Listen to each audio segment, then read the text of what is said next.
마가복음은 예수님의 말씀과 행적에 관한 자료들을 배열하는 데 있어서 독특한 기법을 한 가지 보여주는데요.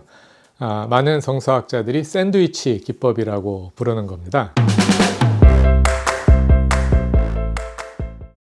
마치 빵 두 쪽 사이에 가운데 햄이나 야채를 넣어서 샌드위치를 만드는 것처럼 한 이야기를 반으로 자르고 가운데 다른 이야기를 끼워 넣어서 두 이야기를 연결하는 겁니다. 예를 들어가면서 설명드리겠습니다. 다 같이 마가복음 11장 12절을 보시지요. 종려주일 예수께서 예루살렘에 입성하시고 나서 그 다음날, 그러니까 월요일 아침에 일어난 일들을 서술하고 있는데요. 12절과 13절, 14절을 보면 예수께서 베다니아에서 나와서 가시다가 잎만 무성한 무화과 나무를 보시고 그 무화과 나무를 저주하시는 이야기가 있습니다. 그리고 15절부터는 예수께서 예루살렘에 들어가서 하신 일이 서술되어 있어요. 예수께서 성전에 들어가서 장사하는 사람들을 내쫓으시고 성전을 개혁하시죠. 그 이야기가 19절까지 기록되어 있고요. 20절부터 보면 그들이 다음날 아침에 또 지나가는데 무화과 나무가 뿌리채 말라 있습니다. 그걸 보면서 베드로가 예수께 질문하고 또 예수께서 대답하시는 그런 이야기가 담겨 있어요. 그래서 이야기를 다시 크게 보면 예수께서 무화과 나무를 저주하시고 그 저주가 이루어져서 무화과 나무가 뿌리채 마르게 되는 그 이야기 사이에 예수께서 성전을 개혁하시는 이야기가 담겨 있는 거죠.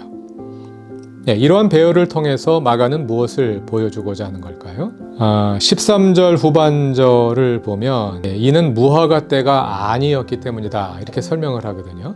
무화과 나무 열매가 없는 것은 무화과 나무가 잘못해서 그런 것이 아니라 아직 때가 아니라서 그런데 그 무화과 나무를 예수께서 저주해서 말라 죽게 만드셨단 말이에요. 예수님 왜 그러셨을까요? 이해가 안 되는 행동이죠. 상징적인 행동인데 이 상징적인 행동의 의미가 무엇인지를 이 샌드위치 구조를 통해서 보여주는 거예요. 무화과 나무 이야기 사이에 성전을 개혁하는 이야기가 들어있죠. 그러니까 여기에서 무화과 나무는 무엇을 상징하는 걸까요? 성전을 상징하는 겁니다. 잎만 무성하고 열매는 없는 성전. 성전이 얼마나 화려합니까? 그리고 거기에서 얼마나 많은 제물들이 드려지고 예배가 드려지고 얼마나 화려하고 잎이 무성합니까? 그런데 그러한 화려한 종교 예식의 배경에 하나님 말씀대로 사는 삶은 없었던 거예요. 잎만 무성하고 열매는 없었던 그런 성전의 모습이죠. 예수께서는 무화과 나무를 저주하심으로 그 성전에 대한 심판을 예고하신 거예요.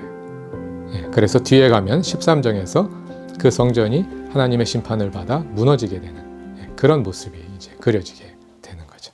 다음은 마가복음 5장 21절로 가봅시다. 회당장 야이로가 등장합니다. 야이로가 예수께 나와 그분의 발 아래 엎드려서 내 어린 딸이 죽게 되었으니 와서 구해 주십시오. 그래서 예수께서 야이로를 따라 그 집으로 가십니다.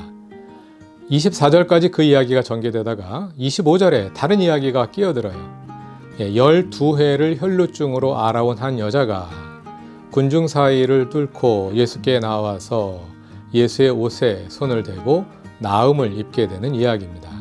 그 이야기가 34절까지 기록되어 있습니다. 그리고 나서 35절을 보면 다시 회당장 야이로의 이야기가 이어져요. 집에서 사람이 와서 딸이 이미 죽었다고 알리죠. 그런데 예수께서는 두려워하지 말라고 말씀하시면서 그 딸을 고쳐주시죠. 그리고 42절에서 말하기를 소녀가 곧 일어나서 걸으니 나이가 12살이라. 그 소녀의 나이가 12살이라는 것을 보여줍니다. 회당장 야이로의 딸을 고치는 이야기 사이에 12해 혈루증 앓던 여인을 고치는 이야기가 끼어 있는데 두 이야기의 공통점은 무엇일까요? 여러 가지 공통점을 찾아볼 수 있겠습니다만 12이라는 숫자가 공통적으로 담겨 있는 것을 볼 수가 있죠. 성경에서 12은 많은 경우에 이스라엘을 상징합니다. 12의 혈루증 앓던 여인, 또 병 고침을 받은 야이로의 딸, 둘 다 12해가 연결이 되잖아요. 아마도 이 12이라는 숫자를 통해서 이스라엘을 향한 하나님의 어떤 섭리하심을 상징적으로 보여준 것이 아닐까 이렇게 생각해 볼 수 있겠습니다. 다양한 해석이 나올 수 있겠습니다만 오늘은 이 정도만 하고 지나가도록 하겠습니다. 다음은 마가복음 6장 7절로 가보시겠습니다. 예수께서 제자들을 부르셔서 파송하는 장면이 담겨 있는데요. 7절부터 13절까지가 파송하는 장면입니다.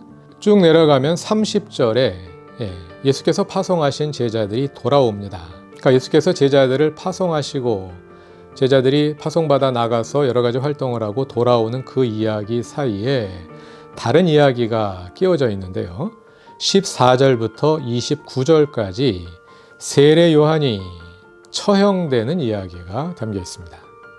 제자들이 파송되어 활동하는 이야기 사이에 세례 요한의 이야기가 끼워져 있다. 뭘 의도하는 걸까요? 아마도 마가복음은 세례 요한과 제자들의 운명 사이에 어떤 동일시를 이루고자 한 것이 아닐까. 제자들 역시 세례 요한처럼 말씀을 들고 말씀을 전하다가 고난을 받게 되는 그런 운명의 공통점을 이러한 구조를 통해서 보여주고자 한 것이 아닐까 이렇게 추측해 볼 수 있습니다. 다음은 마가복음 14장입니다. 14장 1절과 2절을 보면 대제사장들과 서기관들이 예수를 죽이려고 음모를 꾸미는 이야기가 담겨 있어요. 그리고 10절과 11절을 보면 가룟 유다가 그들에게 찾아가서 예수를 팔아넘기기로 약속을 합니다. 그래서 그 음모가 완성되는 거죠.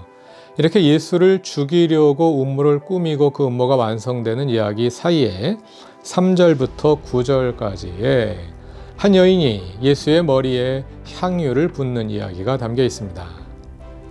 이 행동은 무엇을 상징하나요? 8절에서 예수님이 말씀하시죠. 그는 힘을 다하여 내 몸에 향유를 부어 내 장례를 미리 준비하였느니라. 원래 향유는 시신에 발라드리는 거거든요. 그런데 이 여인은 예수의 머리에 향유를 부음으로써 그 장례 때 할 행동을 미리 한 거예요. 예수님은 그것을 예수님의 장례를 예비하였다. 이렇게 말씀하시죠. 그러니까 앞뒤에 있는 이야기와 사이에 끼워져 있는 이야기는 예수의 죽음이라는 공통 주제로 연결되어 있는 것을 볼 수가 있죠. 예수를 죽이려고 음모를 꾸미는 사람들과 예수의 죽음을 예비하는 한 여인의 행동, 그리고 예수의 죽음을 두고 나타나는 사람들의 행동이 대조되는 것을 볼 수가 있습니다. 아마도 이 가운데는 이 여인과 가룟 유다의 행동을 함께 살펴볼 수가 있겠어요. 이 여인과 예수님 사이에는 지금 이심전심이 이루어지고 있는 것을 볼 수가 있는데요.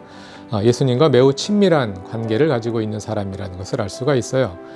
가룟 유다 역시 예수님의 12 제자 가운데 하나이죠.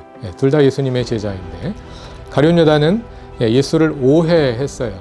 예수에게 잘못된 기대를 가지고 따르다가 결국은 예수가 자신의 기대를 만족시켜 줄 수 없다고 생각하자 예수를 배반해버린 그런 사람으로 생각이 됩니다. 예수를 잘못 알았어요. 이런 샌드위치 구조를 통해서 전혀 다른 두 사람의 행동을 대조하고 있다고 볼 수 있겠습니다.